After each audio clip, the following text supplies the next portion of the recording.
أعوذ بالله من الشيطان الرجيم. بسم الله الرحمن الرحيم. الحمد لله رب العالمين الرحمن الرحيم مالك يوم الدين إياك نعبد وإياك نستعين اهدنا الصراط المستقيم صراط الذين أنعمت عليهم غير المغضوب عليهم ولا الضالين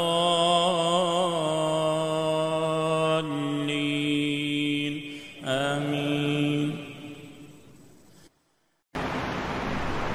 بسم الله الرحمن الرحيم. السلام عليكم ورحمة الله وبركاته. الحمد لله رب العالمين حمدا طيبا مباركا فيه حمدا كما ينبغي ربنا ويرضى. أشهد أن لا إله إلا الله وحده لا شريك له شهادة تنجينا من العذاب يوم لا ينفع مال ولا بنون إلا من أتى الله بقلب سليم. وأشهد أن محمدا عبده ورسوله الذي أدى الأمانة وبلغ الرسالة ونصح الأمة وجاهد في سبيل الله حق جهاده. اللهم صل وسلم وبارك على هذا النبي الكريم سيدنا محمد المصطفى صلى الله عليه وسلم وعلى آله وأصحابه أجمعين. سبحانك لا علم لنا إلا ما علمتنا إنك أنت العليم الحكيم. رب اشرح لي صدري ويسر لي أمري واحلل من لساني يفقهوا قولي. Masyaallah hadirin wal hadirat, Bapak Ibu sekalian, saudaraku yang saya hormati dan Allah muliakan. Setelah kita bertahmid dan kita bersalawat kepada baginda Rasulullah sallallahu alaihi wasallam beserta keluarga, para sahabat dan seluruh pengikut hidup hidayah yaumil qiyamah. Selanjutnya pada Sabtu yang kedua di bulan Ramadan tahun 1440 Hijriah ini kita akan bersama-sama mentadabburi ayat-ayat Quran yang ada di dalam surat yang ke-7, surat Al-A'raf.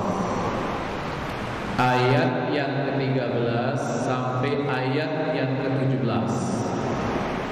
Ini ayat-ayat yang berbicara tentang proses diusirnya iblis dari surga.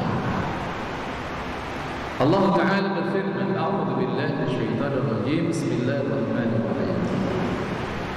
Qala fahbit minha fama yakunu laka an tatakabbar fiha fakhruj innaka minas sagirin. Qala anzirni ila yawmi yub'atsun. Qala innaka minal munzirin. Qala fabima aghwaytani la aq'udanna lahum siratakal mustaqim thumma la'atiyannahum min bayni aydihim wa min khalfihim wa an aymanihim wa an shama'ilihim wa la tajidu aktsarahum syakirin. Qala, ia berkata. Yang menjadi pertanyaan kemudian adalah siapa mukhatibnya di sini? Siapa yang berbicara? Ada mukhatib, ada mukhatab, ada khitab.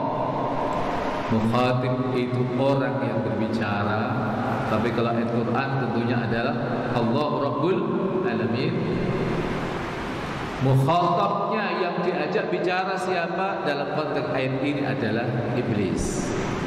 Khitabnya ini perintah agar ia keluar dari syurga Allah SWT. Perhatikan, qala, ia berkata, Allah berfirman, fahbit, maka turunlah engkau wahai iblis minha darinya. Kalau di dalam tafsir Al-Katsir dikatakan yaqulu ta'ala mukhatiban li iblis bi amrin qadariyyin kauni. Jadi Allah Ta'ala berfirman terhadap iblis dengan perintah ketetapan yang bersifat kauni, bersifat alamiah. Apa perintah Allah itu? Fatbit minha, maka turunlah engkau minha darinya dari surga. Ayat bisa babi isyani kali amri, disebabkan karena kemaksiatan engkau terhadap apa kemaksiatan yang dilakukan oleh iblis? Apa itu? Disuruh sujud terhadap Adam, dia saya tunjukkan ayatnya. Di antara ayat yang berbicara tentang penolakan itu adalah dalam surat ke-18 ayat yang ke-50. Itu Allah berfirman, a'udzu billahi minasyaitonir rajim, bismillahirrahmanirrahim, wa id qulna lil malaikati isjudu li adama fasajadu illa iblis kana minal jinni fafasaqa an amri rabbih afatattakhidunahu wa dhurriyyatahu awliya'a min duni wa hum lakum adu bi'sa lidh-dhalimina badala. Dan ingatlah ketika kami berkata kepada para malaikat, usjudu, sujudlah kalian, li Adam, kepada Adam. Fasajadu, maka mereka sujud, illa iblisa, kecuali iblis. Kalau kita baca berhenti di sini, itu kesannya iblis itu adalah berasal dari golongan malaikat, kan? Dan ingatlah ketika kami berkata kepada para malaikat, sujudlah kalian kepada Adam, maka mereka sujud kecuali iblis. Seakan iblis bagian dari malaikat, padahal tidak. Nah, itu kalau dalam ilmu grammar itu bisa didekati dengan dua pendekatan. Yang pertama, dilihat pada sisi qarinah, tandanya lanjutan setelah kata iblis, Allah berfirman, kana minal jin, ia berasal dari golongan jin. Maka iblis bukan berasal dari malaikat. Yang kedua, pendekatan grammar itu kaitan dengan mustasna, yang dikecualikan. Di dalam grammar itu ada mustasna, itu ada dua. Ada yang namanya muttasil, ada yang munqati.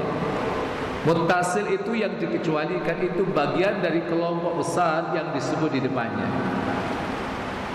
Misalnya ketika saya mengatakan ja'at tullabu illa Ali, jadi murid-murid itu datang kecuali Ali. Nah, Ali itu bagian dari murid-murid itu namanya muttasil. Tapi ada yang munqati, terputus, ia tidak bagian dari kelompok besar yang disebut di depan, seperti ayat ini. Dan ingatlah ketika kami berfirman kepada para malaikat, sujudlah kalian kepada Adam, maka mereka sujud, illa iblis, kecuali iblis. Maka iblis bukan berasal dari golongan malaikat. Ada tanda setelahnya, yaitu penjelasan kana minal jin, ia berasal dari golongan jin. Nah, sekarang setelah kita mengetahui pembangkangan yang dilakukan oleh iblis, maka Allah berfirman, fahbit minha jami', maka turunlah kamu minha, dari ha, kata ganti di sini itu kembali kepada apa? Setelah dikatakan bisababi isyani kali amri wa khurujika an ta'ati, dan karena engkau keluar dari ketaatan kepadaku, fama yakunu laka an tatakabbara fi, maka tidak patut engkau itu sombong di dalamnya.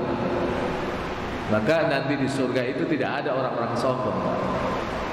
Sombong itu penyakit yang sangat berbahaya. Biasanya justru penyakit sombong itu dekat dengan kita. Orang yang ahli masjid, orang yang ilmunya agak dalam, itu rentan sekali dengan sombong. Kenapa ada yang disombongkan? Sekalipun memang kesombongan itu faktornya tidak hanya ilmu, tapi kadang ada juga karena faktor performance, kadang karena faktor materi, kadang karena faktor hereditas, faktor keturunan, faktor apa lagi, Pak? Dan lainnya. Ini bahaya, Pak. Apa itu sombong? Ternyata Rasul yang meletakkan terminologi sombong itu sendiri dengan mengatakan al-kibru batarul haqqi wa ghamtun nas. Sombong itu menolak kebenaran dan meremehkan orang lain. Hati-hati ketika kita menganggap orang lain kecil, itu sombong. Apalagi ketika kemudian kita tahu ada sebuah kebenaran, Karena ia orang yang kita lihat secara duniawi berada di bawah kita, lalu apapun yang ia katakan itu kita tolak. Itulah ainul kibr, itulah hakikat dari kesombongan. Tapi saya ingin berkata begini, apa sih sebenarnya yang kita sombongkan? Pertama, kalau orang sombong karena harta, itu Allah gampang sekali ngasih harta sama hambanya. Ngambil harta dari hambanya itu gampang atau tidak, Pak? Gampang sekali. Orang hari ini bisa kaya raya, tapi tahun depan miskin raya, ada atau tidak? Ada juga, banyak juga gitu. Jadi ketika orang itu berada dalam kondisi lapang, syukurnya yang dalam, nah itulah yang dulu dihadirkan oleh sahabat Rasul namanya Abdurrahman bin Auf. Abdurrahman bin Auf itu low profil, Pak. Nyantai aja, orang kaya, asetnya berapa, Pak? 6 miliar, 6 triliun, bukan miliar, 6 triliun. Tapi membaur dengan masyarakat biasa. Ini kan kadang-kadang, maaf, ketika sudah mulai punya Alphard, kemudian punya rumah tingkat, mobilnya tidak satu lagi tapi punya 4, uangnya berlipat-lipat, istrinya 1. Kan mulai nggak mau bergaul dengan masyarakat. Itu kalau Allah mau ngambil itu gampang. Apa sih yang disombongkan? Ilmu, Pak. Oh, ilmu itu kalau Allah ngambil gampang. Ini pelajaran, saya punya seorang teman. Ia mengalami stroke, yang diserang itu otaknya, Pak. Amnesia, lupa semuanya. Sekalipun setelah diterapi akhirnya pelan-pelan kembali lagi. Hafal kitab Alfiyah. Dari 1000 bait syair tentang kaidah ilmu nahwu itu hafal. Lupa semuanya. Nggak boleh orang kaya karena ilmu. Oh, ilmu juga yang Allah berikan kepada kita ini banyak atau dikit, Pak? Dikit. Allah katakan wa ma utitu minal ilmi illa qalila. Tidaklah kalian itu diberi ilmu kecuali sedikit. Orang ahli tafsir, tapi ketika misalnya TV-nya rusak bisa benerin atau tidak? Belum bisa, Pak. Orang ahli dalam bidang misalnya otomotif, dia tahu tentang dunia otomotif. Kalau mesin rusak dia tahu, tapi ketika disuruh ngajar tafsir kira-kira bisa atau tidak, Pak? Belum tentu bisa. Orang ahli ilmu fisika, ahli ilmu kimia, taruhlah misalnya agak dekat-dekat dengan Einstein lah gitu ya. Tapi ia menguasai ilmu kan spesialis, Pak. Orang itu all-round, mengetahui semuanya itu kan jarang sekali. Maka orang tidak boleh sombong dengan ilmunya. Justru ketika orang semakin ilmunya itu tinggi, maka ia harus tawadhu. Sebenarnya dalam dunia akademis itu sudah diajarin,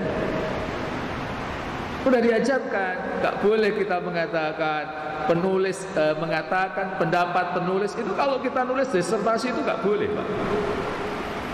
Harus menggunakan kata pasif, dikatakan. Coba memang kadang-kadang itu tidak dipahami bahwa itu adalah edukasi, bahwa kita itu kalau diberi ilmu oleh Allah harus semakin tawadhu. Apa selain ilmu apa lagi, Pak? Performan, Pak. Guanteng yang laki, yang perempuan cantik gitu kan. Itu kan yang biasanya orang merasa dirinya guanteng, cantik, kemudian ada orang biasa-biasa kemudian ia remehkan. Ganteng, cantik itu mengalami peningkatan atau degradasi, Pak? Degradasi. Bapak-bapak coba lihat, ketika dulu masih usia 20 tahun, bandingkan dengan performanya hari ini, Pak. Sama atau beda jauh, Pak? Ya, apalagi saudara-saudara kita, coba lihat teman-teman kita yang ganteng itu, Pak. Kalau kemudian nanti dalam hidupnya ia kurang beruntung, ekonominya kurang, oh itu bisa jadi kita yang biasa-biasa saja itu melampaui gantengnya dari teman-teman kita yang dulu ganteng tapi kurang ekonominya, Pak. Kira-kira betul atau betul? Iya kan? Jadi jangan pernah kita sombong dengan kegantengan, sombong dengan kecantikan, itu jangan. Apalagi, Pak, yang biasanya sombong, Pak? Jabatan, apalagi jabatan. Ayatnya kita diingatkan oleh Allah, qulillahumma malikal mulk tu'til mulka man tasha' wa tanzi'ul mulka mimman tasha' wa tu'izzu man tasha' wa tudhillu man tasha' biyadikal khair innaka ala kulli syai'in qadir. Kita lihat ada orang-orang yang sebenarnya mungkin bapak-bapak lebih hebat. Kok dia tiba-tiba jadi apa, Pak? Jadi bupati gitu kan. Kok dia jadi wali kota, padahal kayaknya bapak-bapak lebih pinter deh. Tapi itulah rahasia kekuasaan. Tapi kalau Allah ingin mencabutnya juga gampang sekali. Jadi jangan orang sombong dengan tapi yang menjadi pertanyaan, yang banyak orang sombong dengan jabatannya atau orang semakin tawaduk dengan jabatannya? Ya, maka kita perlu belajar bagaimana profil pemimpin pada masa biasa saja, Pak. Tidak ada kesombongan. Mereka yang punya ilmu juga tawaduk, mereka yang punya kekayaan seperti Abdurrahman bin Auf juga biasa, sahabat Ali yang dia pintar juga biasa, ya kan? Sahabat-sahabat Rasul sallallahu alaihi wasallam yang terkenal dengan performanya yang hampir mirip dengan Rasul itu ada Ja'far bin Abi Thalib juga biasa saja tawaduk. Tidak kemudian dia sombong. Nah, iblis ini dia sombong karena apa? Jamaah sekalian, karena merasa ia lebih hebat daripada manusia. Iya kan? Jadi karena apa? Itu di Al-Qur'an dikatakan khalaqtani min nari wa khalaqtahu min tin. Jadi engkau ciptakan aku dari api, sementara kau ciptakan Adam dari tanah liat. Masa saya yang dari api itu suruh sujud sama yang diciptakan dari tanah liat? Kalau bahasa orang saya kan nggak level itu, Pak. Itu kurang ajarnya iblis itu gitu, Pak. Maka dia diusir. Fakhruj qala fahbit minha, maka turunlah kamu darinya. Nya ini qala katsirun minal mufassirin, kebanyakan para mufassir itu berkata adh-dhamiru a'idun ilal jannah. Jadi kata ganti pada kata ha ini, dhamir ha ini kembali kepada surga. Fama yakunu laka, maka tidak ada bagi kamu anta takabbara fiha, kamu itu sombong di dalamnya. Fakhruj, maka keluarlah kamu, keluar dari surga. Allahu Akbar. Maka ini juga memberikan edukasi kepada kita. Siapapun orang kok dia sombong, Pak, itu nunggu waktunya, itu dia berarti menggali kehinaan pada diri sendiri. Siapapun itu mereka. Silahkan lihat, kok ada orang sombongnya luar biasa, pasti Allah akan hancurkan. Karena ada hadis qudsi, al-'azamatu libasi wal kibru ridai faman naza'ahuma minni qasamtu. Keagungan itu adalah bajuku, kemudian kesombongan itu adalah sorbanku. Siapa yang melakukan sabotase terhadap keduanya, saya akan hancurkan dia. Coba kita lihat dalam sejarah, secara kolektif maupun secara individu. Secara kolektif kita mengenal kaum 'Ad. Kalau mau Bapak Ibu sekalian saya tunjukkan, ada itu penjelasannya di dalam surat Al-Ankabut di ayat yang ke-40 itu. Itu ada tafsirnya, ada tafsirannya itu. Jadi ini kenapa kaum 'Ad itu dia diazab oleh Allah. Fakullan akhadna bidzambi, maka masing-masing itu kami azab bidzambi karena disebabkan karena dosanya. Faminhum man arsalna alaihi hasibah, maka di antara mereka ada yang kami kirimkan atasnya hasibah, itu hujan kerikil. Siapa mereka, Pak? Ini dikatakan di dalam tafsir Ibnu Katsir ini. Yukhbiru ta'ala an haula'il umam al-mukadzibah lirusul. Allah menginformasikan kepada umat-umat yang mendustakan terhadap Rasul. Kaifa abadahum wa tanawwa'a fi adabi, bagaimana Allah menghancurkan mereka dan bagaimana variatifnya azab-azab mereka. Fa akhadhahum bil intiqami minhum fa'adu qaum Hud, maka Ad kaumnya Nabi Hud. Wa kanu yaskununa fil ahqaf, mereka itu tinggal di Ahqaf. Ahqaf itu secara etimologi adalah bukit-bukit pasir. Itu adalah satu tempat, wa hiya qaribatun min Hadramaut biladil Yaman. Ia adalah satu terletak dekat dari Hadramaut di negara Yaman. Wa Tsamud qaum Shalih. Nah, ini kita lihat kenapa mereka itu diazab oleh Allah. Faminhum man arsalna alaihi hasiba, maka di antara mereka ada yang kami kirimkan atasnya hujan kerikil. Wahum 'Ad, mereka dalam kaum 'Ad. Wadzalika annahum qalu, dan sesungguhnya mereka itu berkata, man asyaddu minna quwwah, siapa yang lebih kuat dari kami. Sombong atau apa? Dihancurkan oleh Allah. Itu yang berbentuk kolektif. Yang berbentuk individu, itu Allah katakan wa minhum man akhadat usayha, ada di antara mereka yang kami azab dengan suara yang bergemuruh, itu kamu samud yang individu, Pak. Wa minhum man khasabna bil ard, dan di antara mereka ada yang kami benamkan di bumi. Siapa yang dibenamkan di bumi? Wa huwa Qarun alladzi tagha wa bagha wa ata, yaitu Qarun, ia bersikap melampaui batas, dia telah tersesat. Wa asar rabbal a'la, dan dia telah berbuat maksiat terhadap Tuhan yang maha tinggi. Wa masya fil ardi maruha, dan ia berjalan di muka bumi ini dengan sombongnya.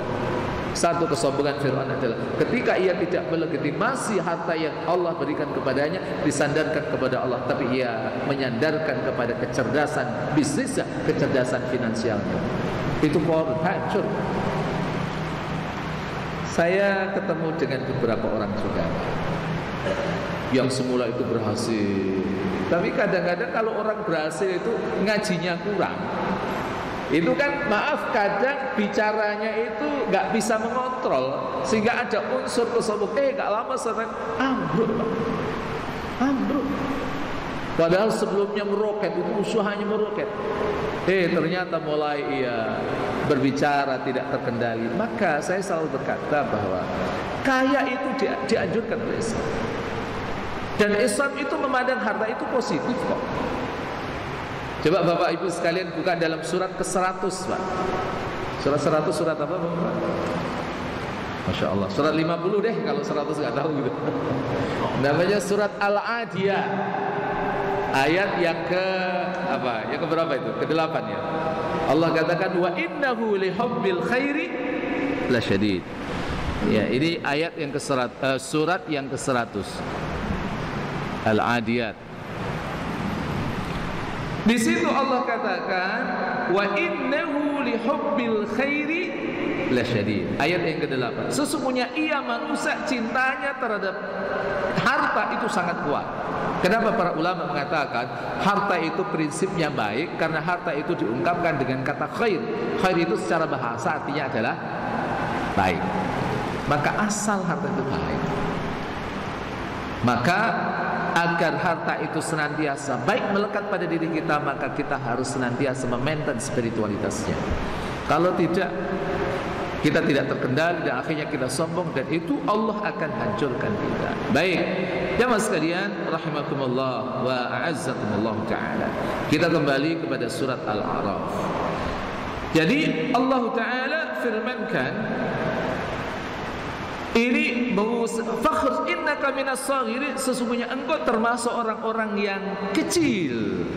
Dikatakan kalau di dalam tafsir Ibnu Katsir yang dimaksud dengan saghir ay dalilin haqirin, itu kalian orang yang hina. Nah, setelah itu ketika ia diusir dan dikatakan kamu iblis itu adalah makhluk yang hina, qala irkan anzirni ila yaumil ba'tsun. Ini proposal yang diajukan oleh iblis, Pak. Proposalnya itu apa? Permohonannya apa? Tangguhkan aku sampai hari mereka dibangkitkan. Jangan matikan aku seakan begitu. Nah, proposal yang diajukan, permintaan permohonan ini yang diajukan kepada Allah, diterima atau tidak? Ternyata diterima oleh Allah. Qala innaka minal mundarin. Iya, Allah menjawab, innaka, sesungguhnya engkau minal mundarin, termasuk makhluk yang ditangguhkan. Artinya diberi tangguhan, tidak diwafatkan oleh Allah Subhanahu wa taala sampai nanti pada hari kiamat. Ila yaumil ba'ts. Nah, baru setelah itu iblis ini jamaah sekalian, itu beliau mulai menebar teror, Pak. Bagaimana teror daripada iblis itu kepada manusia yang ia pandang menjadi sebab ia dikeluarkan dari neraka, dari surga. Perhatikan.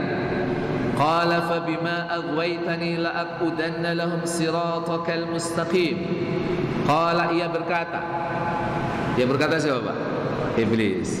Fa bima aghwaytani, maka disebabkan engkau telah memutuskan aku sesat, la'aqudanna lahum siratakal mustaqim, sungguh benar-benar aku akan halangi mereka menuju jalan engkau yang lurus.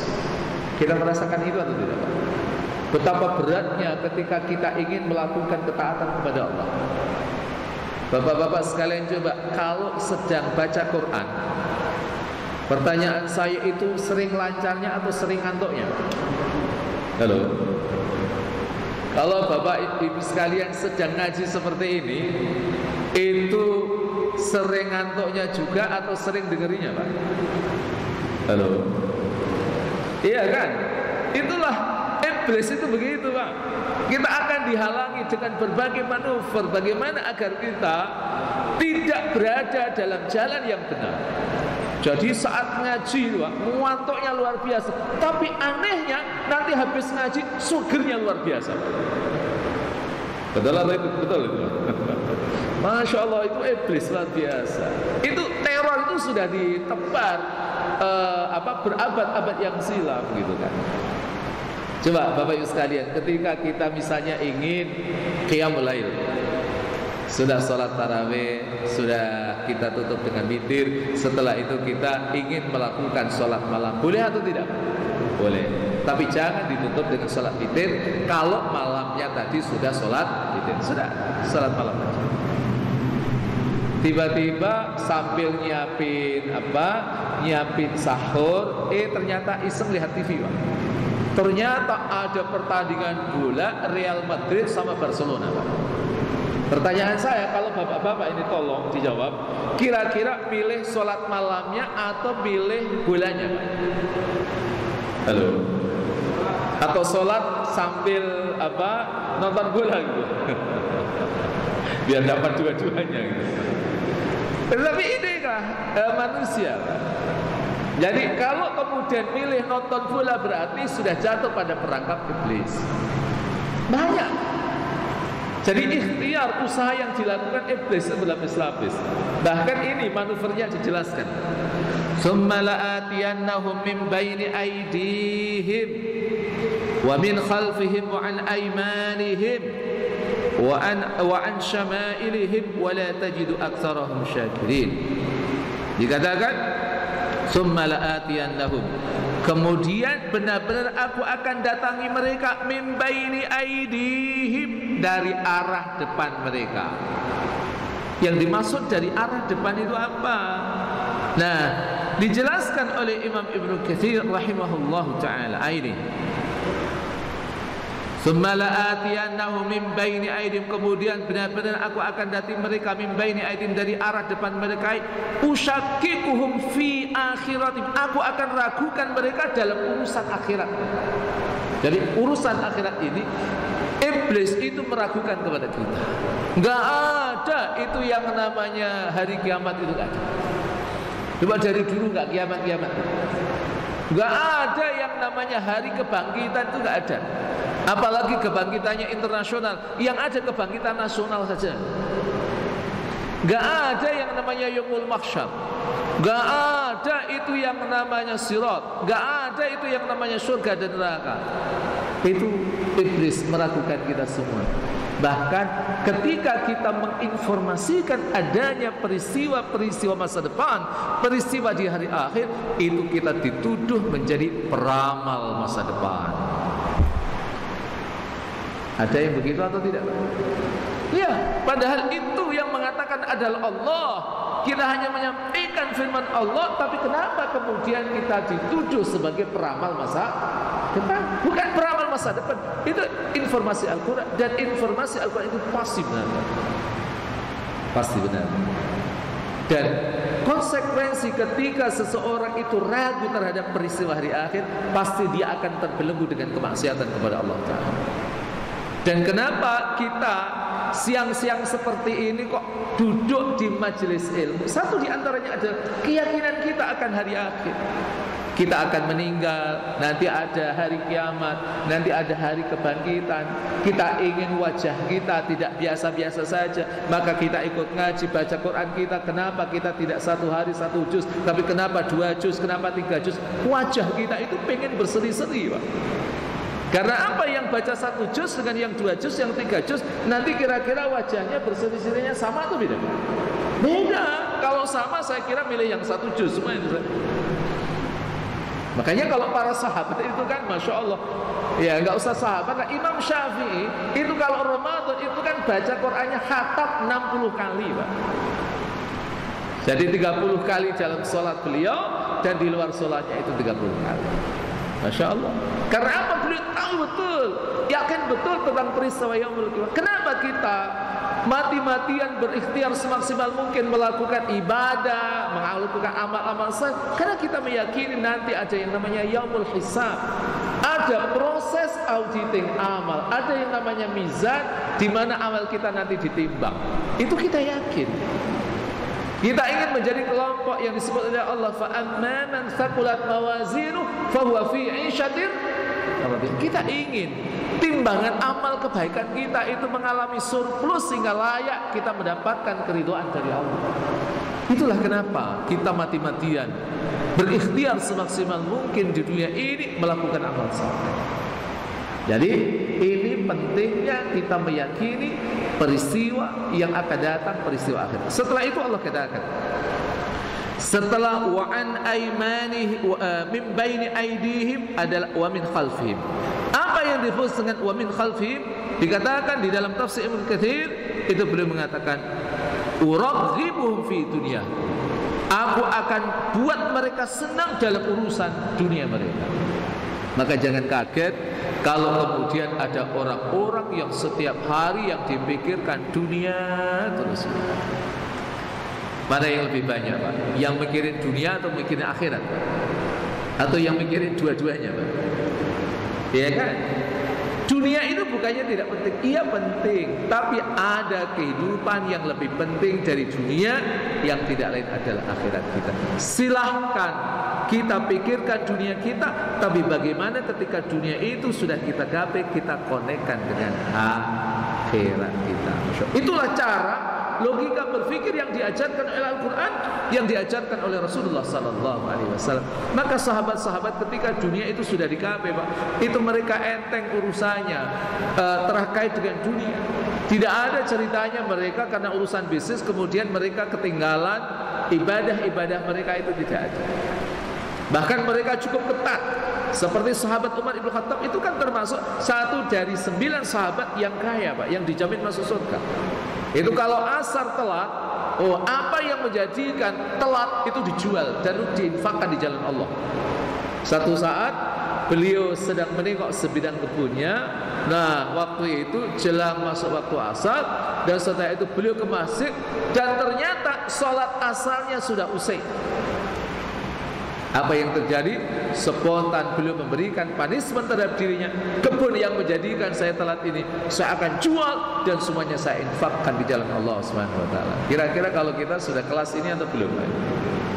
Ya, saya juga belum juga, Pak. Tapi memang imannya beda. Tapi kita harus memberikan edukasi pada diri kita, pembelajaran. Kalau kita melakukan keteguran keagamaan, tolong itu kita beri sanksi ya. Ada sahabat Rasul namanya Abu Talha, itu ketika ia sholatnya nggak khusyuk, itu besoknya beliau itu langsung puasa 3 hari. Agar apa? Kebiasaan sholat nggak khusyuk itu tidak menjadi kebiasaan yang terus menerus ya, yang melekat pada diri. Itulah cara sahabat dulu mereka mengelola terkait dengan masalah dunia. Nah, setelah itu, setelah wa min khalfihim wa an aymanihim asbaha alaihim amra dinihim. Jadi iblis itu akan menjadikan samar urusan agama mereka. Nah, ini faktornya adalah kenapa orang samar terkait dengan urusan agama? Ia tidak punya struktur ilmu syar'i yang baik. Makanya kita bersyukur kepada Allah. Allah pilih kita semua, pilih semua yang hadir ini menjadi orang-orang yang terbaik, yang punya komitmen untuk bertolabul ilmi, belajar ilmu agama, sehingga ketika kita punya pengetahuan yang komprehensif tentang ilmu-ilmu syar'i, kita bisa membedakan ainal halal wa ainal haram, mana yang halal dan mana yang haram. Tapi kalau orang tidak punya struktur ilmu yang baik, nanti yang halal dikatakan haram, yang haram itu dikatakan halal. Itu karena syubhat. Nah, syubhat ini memang terjadi pada orang awam. Tapi kalau ada orang melakukan maksiat, dia orang alim, itu faktornya bukan kesamaran, Pak, tapi karena faktornya adalah hawa nafsu. Jadi makanya para ulama kita mengatakan kalau kita menelusuri akar dosa itu sebenarnya hanya dua. Pertama itu namanya syubhah, kesamaran, ini orang awam. Yang kedua namanya syahwat, itu menimpa orang alim dan juga menimpa orang-orang awam. Sehingga kalau kemudian ada yang mengatakan itu orang hafal Quran kok masih maksiat, itu ada orang maaf itu pintar agama kok maksiat, itu bukan karena dia nggak tahu, Pak, tapi karena hawa nafsu. Nah, itulah makanya Allah Subhanahu wa taala mensyariatkan puasa bulan Ramadan. Satu di antaranya adalah agar kita mampu memberikan asupan maksimal terhadap diri kita sehingga spiritualitas kita baik, kita menjadi orang yang cerdas. Kata Rasulullah sallallahu alaihi wasallam begini, siapa orang yang pintar, siapa orang yang cerdas? Itu bukan orang yang IP-nya 4. Tapi Rasul katakan al-kaisu man dana nafsahu wa amila lima ba'dal maut. Orang yang pintar, orang yang cerdas adalah man dana nafsahu, orang yang bisa menguasai dirinya. Ia tidak dikuasai oleh hawa nafsunya. Wa amila lima ba'dal maut, dan ia bekerja untuk pasca kematiannya. Apalagi kita semua tahu hari-hari ini kematian itu terasa sangat dekat dengan kita. Satu persatu saudara-saudara kita diambil oleh Allah Subhanahu wa taala. Yang semula di bulan Ramadan Masya Allah masih melayani pengajian, tapi sekarang sudah berbaring di alam barzakh. Kan ada saudara-saudara kita. Kita ini kan masalahnya adalah menunggu scheduling waktu saja, Pak. Kita nggak tahu. Saya nggak tahu apakah saya belakangan, bapak-bapak duluan, saya nggak tahu. Apakah bapak-bapak duluan, saya belakangan, saya juga nggak tahu juga. Atau kita serahkan sama Allah aja lah gitu. Karena sesungguhnya takdir Allah adalah yang terbaik. Tapi pengen kita panjang umur, karena Rasul katakan khairun nasi man tala umruhu wa hasuna amaluh. Sebaik-baik manusia itu orang yang panjang umurnya dan baik amalnya. Tapi wa syarrun nas, orang yang paling buruk man tala umruhu wa sa'a amaluh, orang yang umurnya panjang tapi amalnya jelek. Itu orang yang paling jelek. Jadi kita minta yang pertama. Jadi pastikan manuver yang ketiga min khalfi itu an aimani, kita dibuat samar terhadap urusan agama. Dan yang terakhir adalah wa an syama'ilihim, dari arah sebelah kiri ashhalahum al ma'asi, kita dibuat bernafsu untuk melakukan maksiat. Makanya jamaah sekalian, kalau satu saat kok kita pengen berbuat maksiat, ingat ayat ini, Pak. Oh, itu perangkat iblis. Akhirnya nanti gak jadi. Masa kita bermitra dengan iblis? Masa ini adalah program andalan iblis, 4 program andalan iblis, masa kita kemudian kita ikuti, Pak? Padahal Al-Quran mengingatkan kepada kita bahwa agar kita menjadikan iblis itu sebagai musuh kita, jangan pernah bermitra dengan iblis. Masalahnya apa? Ketika kemaksiatan ini kita turuti, kok kemudian kita meninggal dalam keadaan kita melakukan maksiat, pertanyaan saya, husnul khatimah atau su'ul khatimah? Su'ul khatimah, na'udzubillah min dzalik. Tapi yakinlah insyaallah ketika kita selalu membiasakan diri kita dalam ketaatan kepada Allah, Allah nanti wafatkan kita dalam keadaan husnul khatimah. Setelah itu Allah menutup ayat itu dengan mengatakan wala tajidu aktsarahum syakirin, dan engkau tidak dapati kebanyakan mereka adalah orang-orang yang bersyukur. Saya kira ini jemaah sekalian yang bisa sampaikan pada pertemuan kali ini. Saya sih pengennya sampai asar tidak kuat, Pak. Dan masalahnya bapak-bapak ini kan ya harus rehat, nanti juga baca Quran, nanti juga persiapan sholat asar jamaah dan lain sebagainya. Mudah-mudahan bermanfaat. Assalamualaikum warahmatullahi wabarakatuh.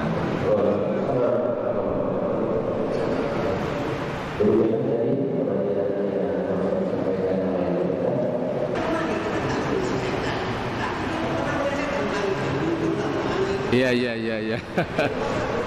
Baik. Iya, memang ini fakta ya. Al-Quran melarang kepada kita semua untuk bermitra dengan setan,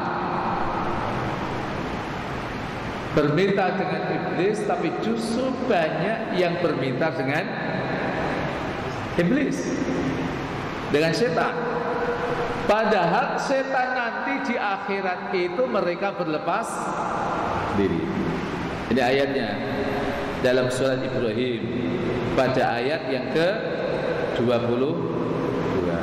Wa qala asy-syaitanu lamma qudiyal amru innallaha wa'adakum wa'dal haqq wa wa'adtukum fa akhlaftukum wa ma kana li 'alaikum min sultan illa an da'awtukum fastajabtum li fala talumuni wa lumu anfusakum.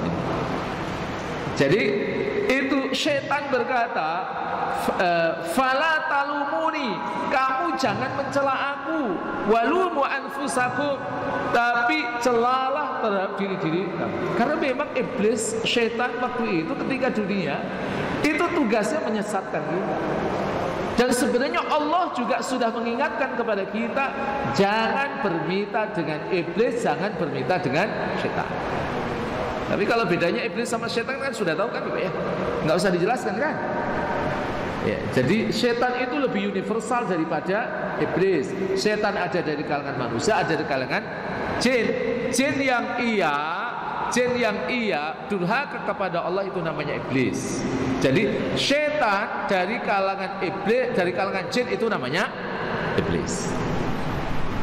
Jadi apa yang disampaikan oleh Pak Yadi tadi sebenarnya mengingatkan kepada kita, jangan ada di antara kita yang sudah diingatkan oleh Allah, jangan bermitra dengan iblis, dengan setan, lalu kita bermitra bahkan bermesra-mesraan dengan setan, bermesra-mesraan dengan iblis.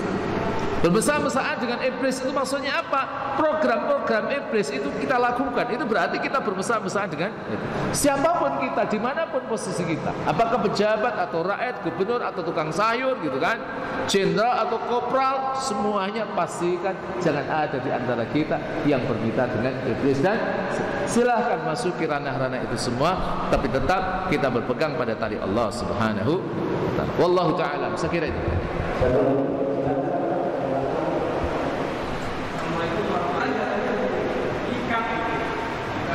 Iya.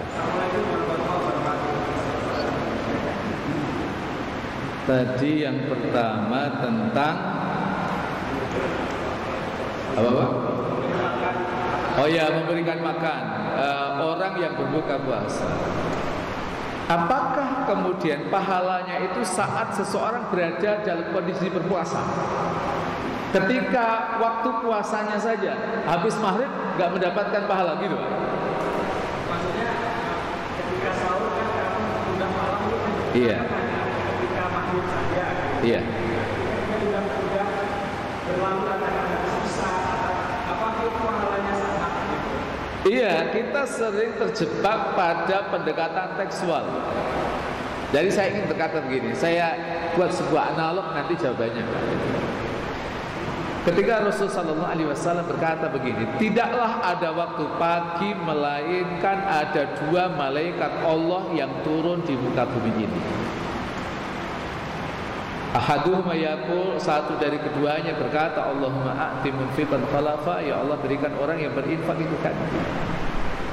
Wa ahaduhuma yaqul, dan satu dari keduanya itu berkata, Allahumma a'ti mumsikan talafa, ya Allah berikan orang yang menahan hartanya itu kebinasaan. Apakah itu berlaku di waktu pagi saja? Kan tidak kan? Sehingga ada sebagian saudara kita yang berpikir secara letterlock, kalau gitu saya kalau infak itu pas sholat tarawih saya nggak mau, doa saya nggak dijawab, malaikat doanya pagi hari kok. Saya kira jelas Bapak ya. Artinya bahwa malaikat itu memang mendoakan di pagi hari, tapi kemudian waktu diijabahnya itu kapanpun. Didoakan itu untuk mereka yang berinfak kapanpun. Di waktu pagi memang turunnya di pagi hari, doanya di pagi hari, tapi ia mendoakan mereka yang berinfak di siang hari juga didoakan, sore hari juga didoakan, dan juga malam hari didoakan. Nah, bagaimana terkait dengan orang yang memberikan makan itu? Nah misalnya dia kan tadi dikatakan sudah makan buka puasa gitu kan. Tapi kalau nanti dimakan untuk sahur, apakah tidak mendapatkan pahala? Tetap saja, karena niatnya adalah memberikan buka puasa. Oh ini bukan buka puasa, dimakan untuk sahur. Tidak seperti itu Pak. Karena memang motifnya sejak awal adalah untuk dibuat untuk buka puasa. Soal kemudian setelah itu dia makan habis maghrib atau kemudian itu dimakan di tengah malam, apakah itu nanti dimakan di penghujung malam untuk sahur, tetap itu berada dalam makna orang memberikan buka puasa. Yang kedua tadi apa Pak? Oh iya, ini begini. Ini setan dibelenggu kok, maaf. Ini kok kita masih begitu berat dalam melakukan amal-amal saleh gitu. Jadi begini misalnya. Kata yang digunakan oleh Rasulullah SAW itu luar biasa.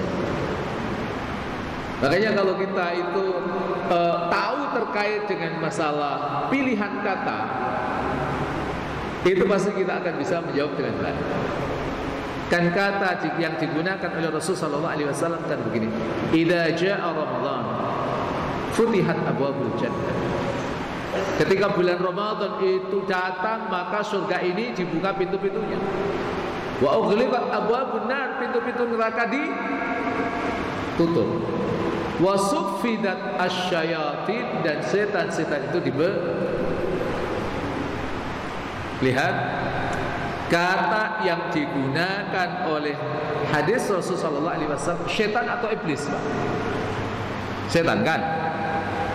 Setan tadi kan ada setan dari kalangan manusia, ada setan dari kalangan iblis, dari kalangan jin, yaitu iblis kan. Yang dibelenggu siapa? Yaitu setan dari kalangan jin, yaitu iblis. Sementara setan-setan yang dari kalangan manusia itu dibelenggu atau tidak Pak? Kan tidak. Maka itulah yang kemudian yang menjadikan kita harus waspada juga dengan setan-setan dari kalangan manusia. Setan dari kalangan manusia itu banyak Pak.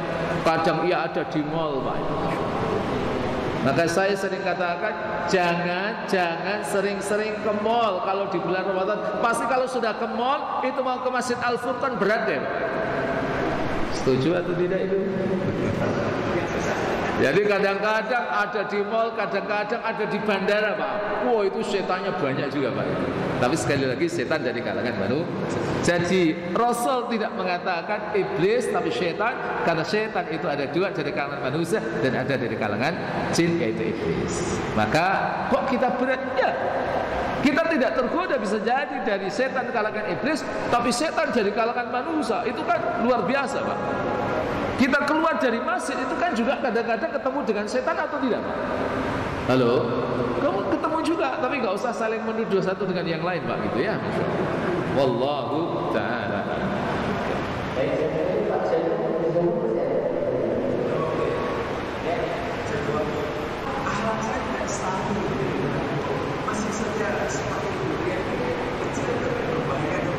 Iya. Assalamualaikum. Ada dua Pak. Pertama indigo, yang sering dikatakan orang punya panca indera ke. Saya dulu pernah punya seorang mahasiswa, dia nulis surat cukup panjang. Suratnya masih saya simpan di kitab Tafsir Al-Munir juz 30, saya masih ingat. Cukup lama, sekitar tahun 2006-an kalau nggak salah dia nulis surat. Jadi dia bilang begini, Pak,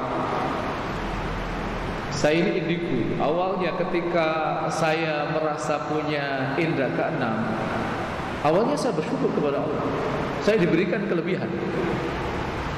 Tapi kelamaan orang indigo itu justru tidak nikmat, bisa membaca pikiran orang lain gitu kan. Seperti misalnya kalau begini Pak, kalau ini waktunya sudah habis, kemudian saya tidak akhiri, kemudian bapak-bapak, saya tahu bapak-bapak, oh ini waktunya sudah habis, oh nggak ditutup-tutup, saya nyaman atau enggak?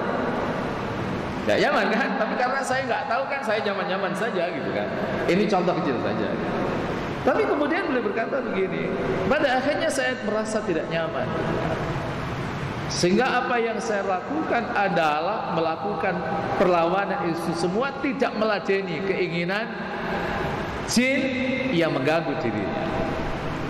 Memang jin itu yang menguasai jin itu Allah Subhanahu wa taala. Kita bisa mengeluarkan atau tidak, semuanya itu adalah atas izin Allah. Kalau tidak, apa yang harus kita lakukan? Jangan ladeni dia. Dan saya juga ketemu dengan seorang ibu-ibu yang dia tahu, karena memang kakek neneknya, nenek moyangnya itu punya jin, bermitra dengan jin, akhirnya jin itu diwariskan pada dirinya. Suka melihat seperti tadi itu Pak Ji, hal-hal yang aneh. Tapi kata saya tidak ladeni. Itu yang benar. Jangan diladeni. Tapi yang terpenting bagi kita ketika memang kita indigo, lawan dengan apa? Secara intensif membaca doa-doa yang diajarkan oleh Rasulullah SAW. Sebelum tidur membaca muawwidzat, surat Al-Ikhlas, surat Al-Falaq, surat An-Nas. Kemudian pagi hari zikir pagi, kemudian petang juga zikir pagi. Dan juga perlu kita membaca Al-Quran secara intensif kalau memang susah, tapi dengan niat ruqyah, meruqyah diri sendiri. Jadi baca Quran biasa dengan membaca Quran niat ruqyah itu berbeda. Jadi dalam hari kita mengatakan Bismillahi urqi nafsi, dengan nama Allah aku meruqyah diriku sendiri. Terus saja, terus saja, sambil kita minta kepada Allah agar iblis yang membelenggu pada diri kita ini lepas dari kita, karena ia yang menguasai adalah Allah Subhanahu wa taala. Dan kalau memang kita kemudian juga tidak mampu, maka kita minta tolong orang untuk meruqyah kita. Minta tolong untuk meruqyah kita. Dan orang yang meruqyah itu ternyata itu juga punya kualitas satu dengan yang lain itu beda-beda, Pak. Kalau sekelas Umar, Pak, itu nggak usah diruqyah, itu udah wabur gitu, Pak. Ya. Sekelas Imam Ahmad bin Hambal itu belum dibacain, baru disentuh, udah dibacakan Bismillah, itu bisa kabur, Pak. Karena apa? Dikabulkannya doa-doa ruqyah itu satu diantaranya adalah terkait dengan kesolehan seseorang. Dan itu kalangan jin-jin yang iblis itu mereka tahu terkait dengan kualitas seseorang. Ya, dan itu orang yang memang spesialis dalam bidang ruqyah. Maka dalam meruqyah ada memang ustaz-ustaz yang meruqyah, kok cepet lari itu iblisnya gitu kan, jinnya. Tapi ada juga yang Allah juga, tapi ada juga yang memang dia orang soleh, orang alim, dia sudah ahli ruqyah, tapi kemudian kok berat sekali. Itu memang satu diantaranya adalah ujian kita. Kita sabar nggak meruqyah terus?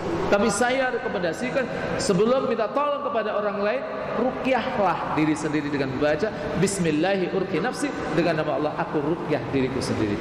Dan perbanyak membaca surah Al-Baqarah dari awal sampai akhir. Cuma memang Allah yang tahu kapan itu akan lepas pada diri kita.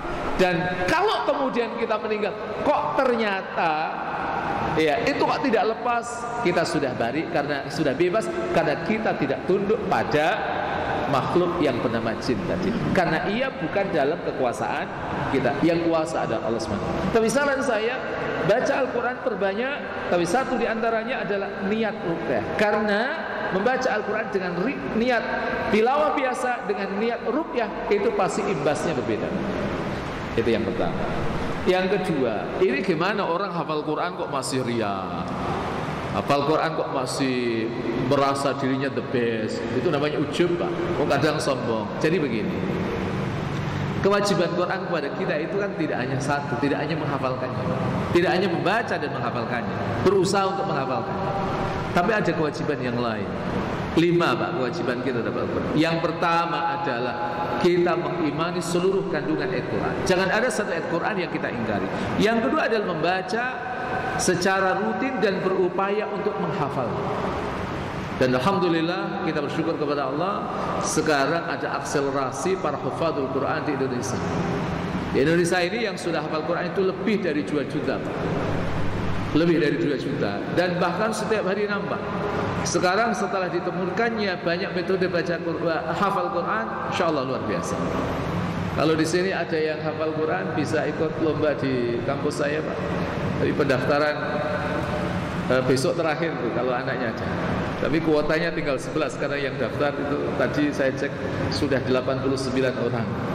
Usianya 16 sampai 25. Lombanya 5 juz, 26 sampai 30. Tapi kalau yang baca kitab, ini masih banyak. Kitab yang dibaca Kifayatul Akhyar itu yang daftar tadi saya dapat informasi baru 59. Jadi kuotanya masih banyak. Ya untuk motivasi lah anak-anak kita. 16 sampai 25 tahun. Jadi kalau yang hafal di atas itu udah nggak boleh, Pak. Tapi ada kewajiban kita berikutnya yang ketiga adalah tadabburuhu wa fahmu, mentadaburi. Jadi yang hafid itu kan macam-macam, ada yang hafid tapi dia tahu artinya, ada hafid tapi dia tidak tahu artinya. Yang keempat adalah al-amalu bi, mengamalkannya, Pak. Jadi jangan kemudian hafal 30 juz tapi tidak mengamalkannya. Kemudian yang satu lagi adalah ta'mimu, kita mendakwahkan, mensosialisasikan nilai-nilai Al-Quran itu kepada orang. Jadi ketika 5 hal ini kita hadirkan, insya Allah penyakit sombong itu akan bisa hilang dari diri. Ketika kita sadar itu sesuatu yang tidak boleh, langsung kita berpaling. Sebagai penutup, saya ingin memberikan satu kata kunci agar kita tidak sombong. Budayakan tanasuh, saling menasehati satu dengan yang lain. Biasa, Pak. Kalau di kalangan sahabat dulu itu, mereka itu terbiasa saling menasihati. Ketika ketemu dengan, tolong nasihati saya dong. Bapak-bapak pernah nggak begitu, Pak? Ketemu temannya itu, tolong nasihati saya dong. Apa sih kesalahan saya itu? Pernah atau nggak pernah? Halo? Orang sekelas Umar Ibn Khattab itu minta nasihat sama Salman Al-Farisi. Jadi tradisi tanasuh, saling menasihati, itu yang harus kita bangun. Insya Allah kalau budaya tanasuh, saling menasihati, penyakit apapun insya Allah pelan, cepat atau lambat akan hilang dari diri kita. Wallahu ta'ala alam. Saya kira itu Pak Haji ya, mudah-mudahan bermanfaat. Assalamualaikum warahmatullahi wabarakatuh. Baik,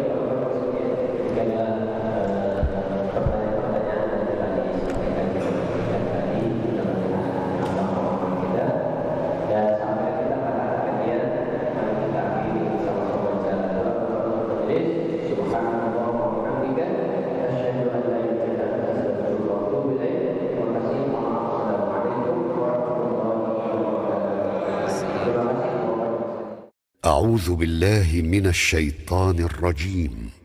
بسم الله الرحمن الرحيم. الحمد لله رب العالمين الرحمن الرحيم مالك يوم الدين إياك نعبد وإياك نستعين اهدنا الصراط المستقيم صراط الذين أنعمت عليهم غير المغضوب عليهم ولا الضالين.